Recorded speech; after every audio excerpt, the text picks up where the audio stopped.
Le dernier conseil de ministre, on a vu quand même les autorités adopter un projet de texte créant une compagnie aérienne de transport. Et certes, il y a beaucoup de Maliens quand même qui n'ont pas vu l'expérience de Air Mali et l'expérience de Air Afrique. Si aujourd'hui les autorités ont eu cette idée géniale pour certains, pour d'autres ambitieuse, comment est-ce que vous voyez la pertinence de cette idée? Bon, personnellement, moi je suis un libéral. Je suis beaucoup plus sur une économie libérale. Je ne crois pas, par rapport aux expériences passées, que l'État entrepreneur marche jusqu'à présent. Ça, c'est ma conception des choses. Ce qui est une évidence, c'est qu'en 2022, il a été annoncé en Conseil des ministres la création d'une société de recherche d'exploitation minière du Mali. Où est-ce que nous en sommes? Aucun compte rendu, aucune explication. Si ça a été créé, quelle est la plus-value dans notre économie? On ne nous en parle pas. Il a été créé la société de patrimoine ferroviaire avec la relance du train. À la date d'aujourd'hui, le train se trouve où? Quel est son apport sur notre économie? On a parlé de la Comatex. On a injecté de l'argent dans la Comatex. Mais il est temps que le ministre de l'économie et des finances nous dise, ok, nous avons investi de l'argent, nous avons eu cela. Je ne pense pas avoir vu de retour par rapport à cela. On a parlé de l'UMPP, qui est aussi une société nationale.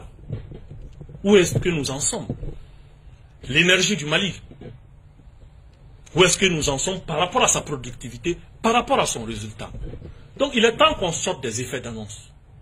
Nous voulons des résultats. Nous avons créé ça pour tel impact. La société minière, là, on a dit que l'objectif c'était de faire en sorte que l'or du Mali puisse briller pour les Maliens, pour que ça puisse avoir un impact sur nos ressources internes. Est-ce qu'aujourd'hui, cette société, 2 ans après, a un impact par rapport aux recettes de l'État, aux ressources internes de l'État? Est-ce que dans le budget, on le sent? Je ne le pense pas. Mais il est important que le ministre de l'économie et des finances nous donne des explications. Donc pour moi, sortons des effets d'annonce. Nous sommes à 4 ans de la transition. On doit être dans la période de la concrétisation. On doit sortir du bientôt. On doit sortir à partir de maintenant. Les autorités envisagent. On doit sortir du verbe envisager. Maintenant, on doit sortir le verbe concrétiser. Nous avons posé ça en 2022. Voilà les résultats aujourd'hui. Moi, je m'attendais à ce que vous posiez la question autrement. Oui. Nous sommes pris par l'État. En me disant que, par exemple, que tout ce qu'on vient d'annoncer, tout ce qu'on vient de faire, ce n'est pas peut-être la vocation même d'une transition.